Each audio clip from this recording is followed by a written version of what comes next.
Hi everybody. If you have a 3D layer or you apply some effects such as light, depth of field and other qualities that make the preview and work in After Effects very slow.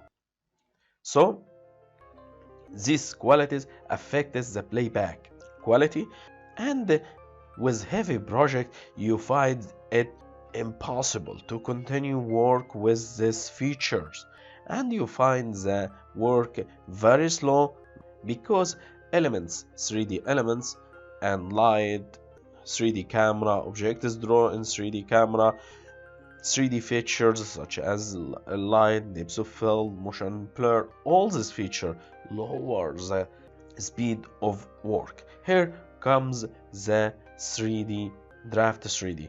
Draft 3D renders things in draft quality. In this case, it disables some options such as depth of field 3D line. So you have fast preview, and so you sacrifice some quality to have fast work. Here is the 3D draft. So in many times you need it, and at the end you can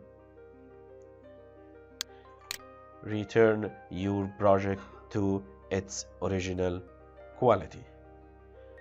That's it. Thank you and see you next